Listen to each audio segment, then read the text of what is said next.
ঘুরে দাঁড়াবে ঢাকায় চলচ্চিত্র। নতুন বছরের প্রত্যাশা চলচ্চিত্রের কলাকুশলীদের। শিল্পীদের আরও চাওয়া, তনু নুসরাতের মতো আর কারো যেন এভাবে প্রাণ হারাতে না হয়।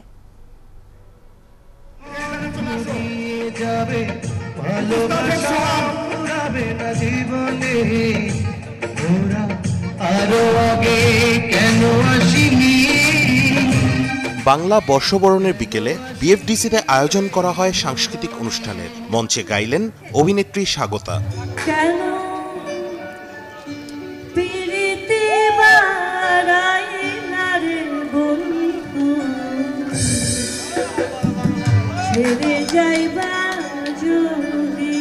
পুরো আয়োজন ছিল শিল্পীদের গান, অভিনয় ও নাচ দিয়ে।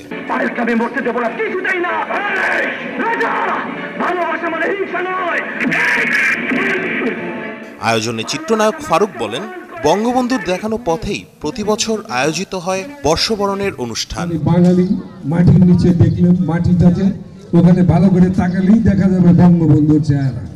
বঙ্গবন্ধু না থাকলে আজকে এই অনুষ্ঠান, এই যে সারা বাংলায় আমাদের কাছ থেকে ধান নিয়ে আমাদের পাশের দেশে এখন পয়লা বৈশাখ করে, এই পয়লা বৈশাখ আমাদেরই।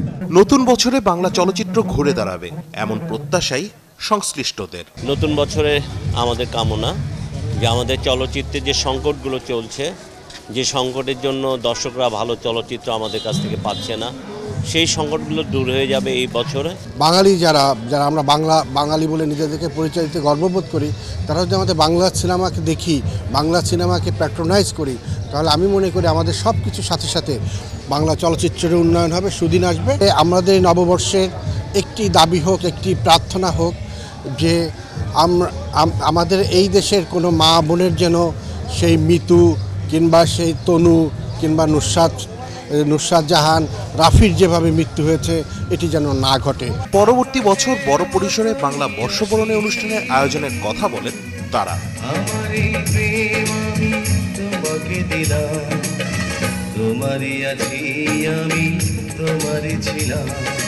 রাশেদ আনিস, ৭১, ঢাকা।